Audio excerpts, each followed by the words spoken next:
Alright guys, magandang gabi. Welcome back to my channel. Ako na naman ito, si kabasa nyo, Ib RD.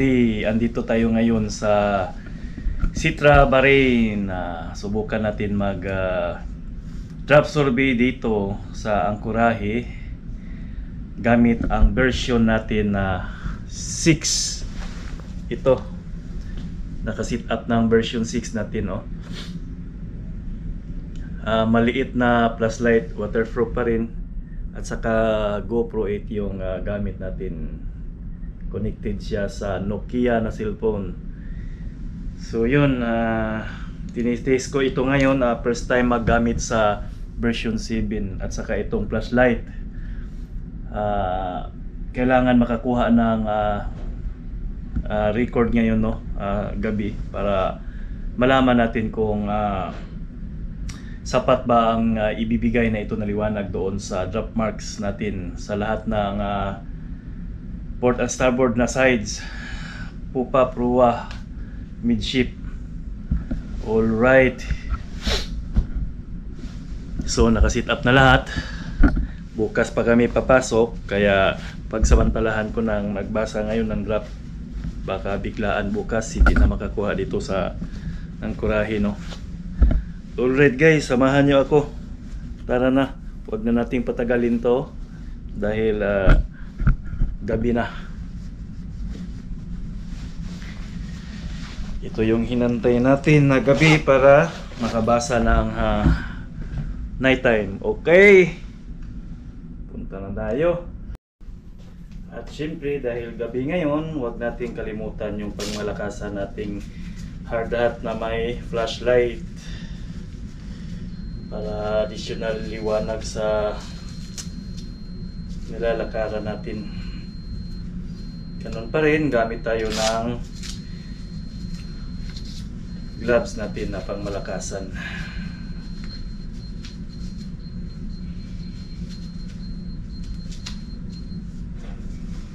Alright, ito yung pangmalakasan natin na hard hat.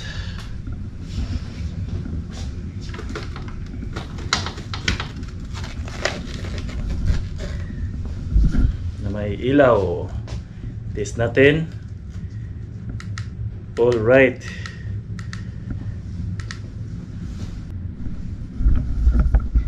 Yan. Ready to connect na. Cellphone natin. Doon na lang sa baba. Sige, dito na.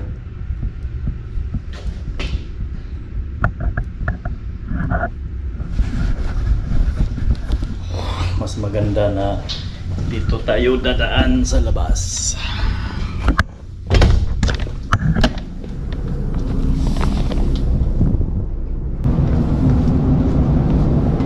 Okay.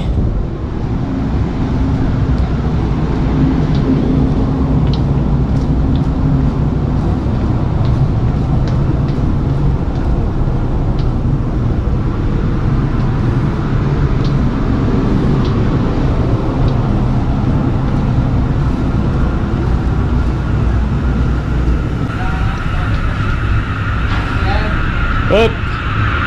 May huli na? Wala. Wala pang huli. May alimasag daw marami? Saan? Yan ang gamit mo? Stick. Nakakuha na? Di mo dool eh? Layo dool. Magkitag tao mo layo. Hadlok na yung magkitag tao.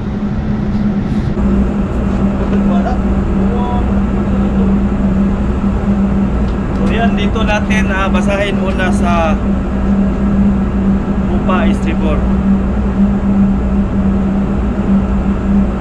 Right.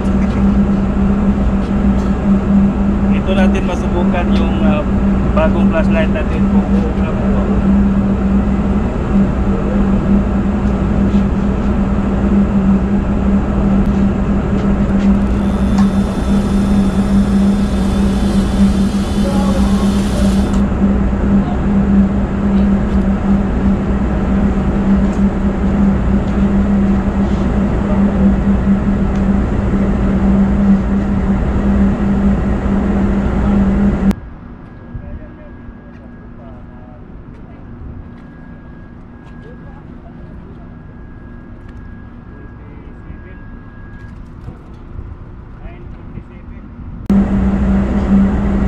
ka sa mga 47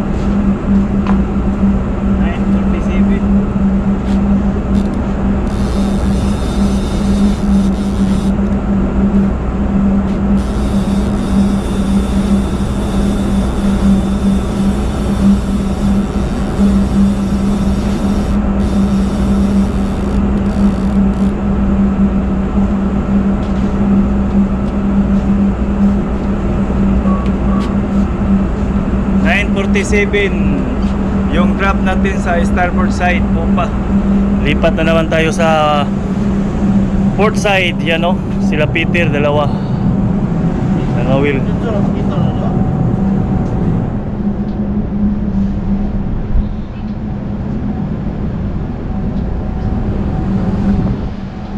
Yun. Dito tayo sa port side.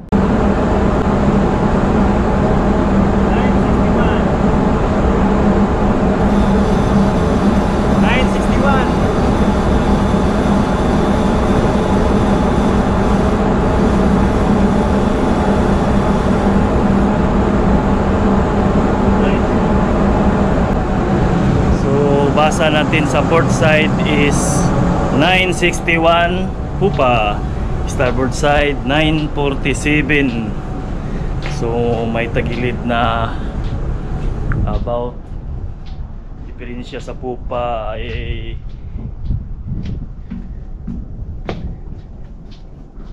14. So mga nasa ano ito 18 diferensya sa drop sa midship tagilid natin. Malaman natin ngayon kung anong basa natin sa midship.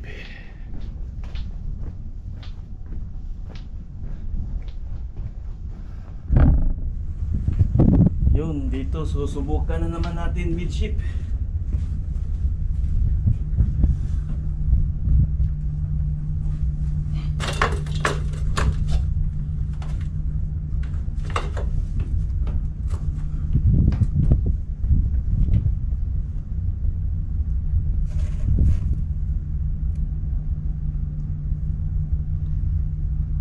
So dahil version 6 yung ginagamit natin, pwede natin i-extend yung pull para didistansya siya doon sa hull, no?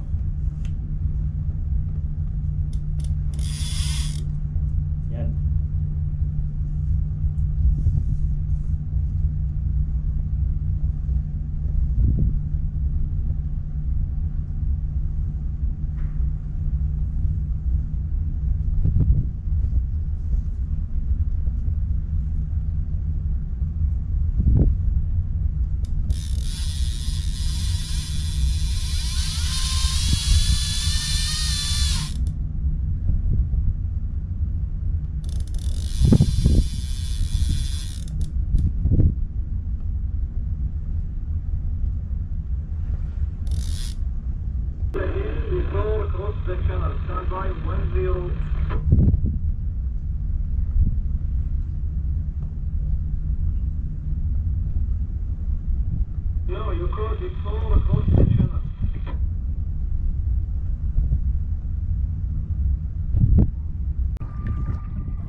147.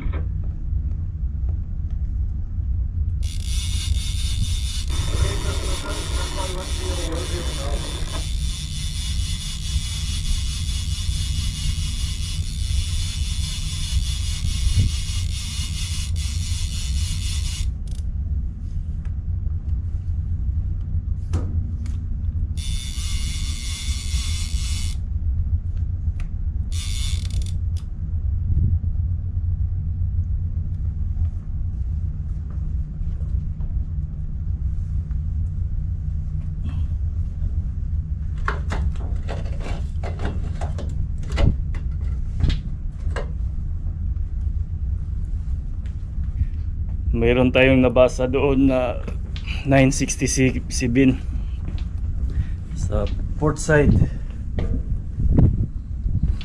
midship.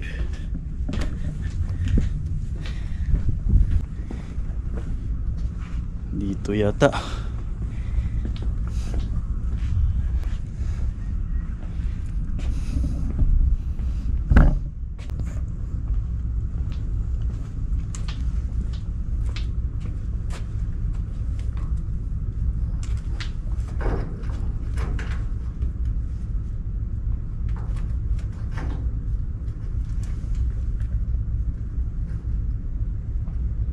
Midship, starboard side.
Forty-seven starboard side. 947.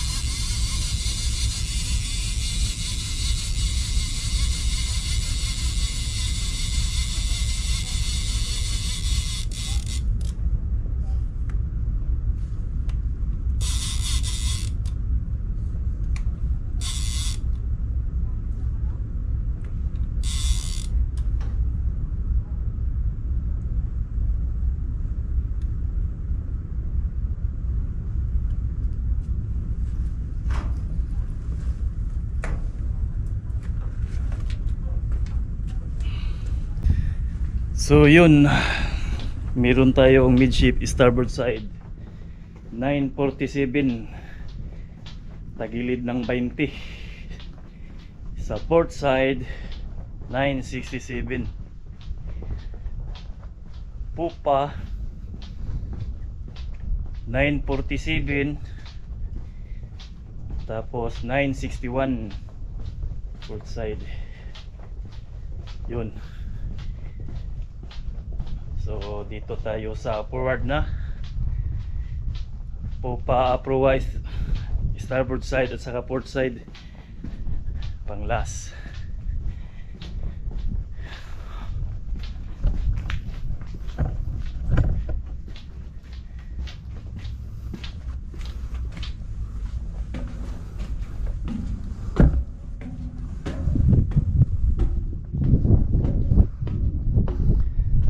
So dito napakadaling basahin, masarap basahin dito.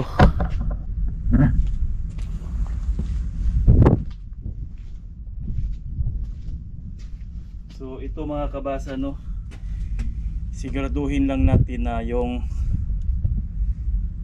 lens ng flashlight at saka yung camera natin ay yan, align sila. Yun, align na yung lens ng flashlight at saka camera natin. Pwede na tayong magbasa. Alright. So tested siya na napakaliwanag.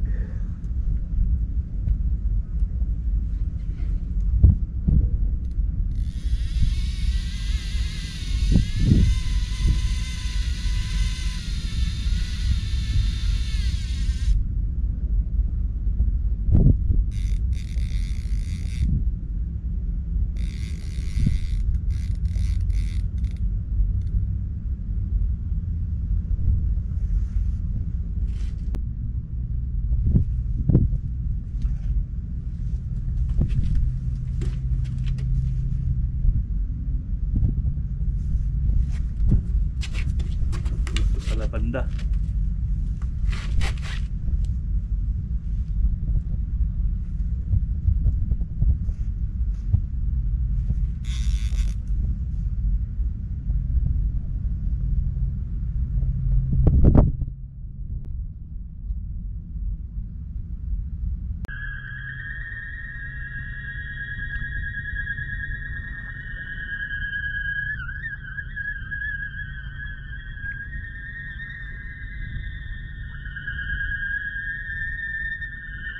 $52. 952.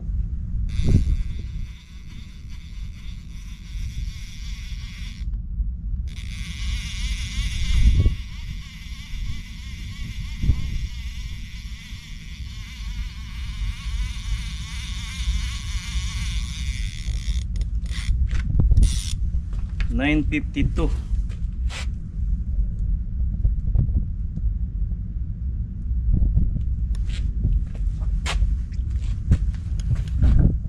$952 starboard side proa.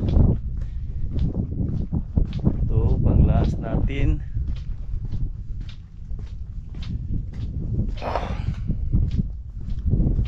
Naka-ready na yung mga mooring line natin.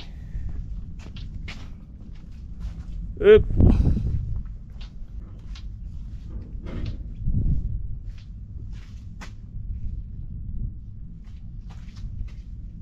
Panglas.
Alright mga kabasa, tapos na tayo. Meron tayong nabasa dito sa proa na 966 port side, 952 ang starboard side.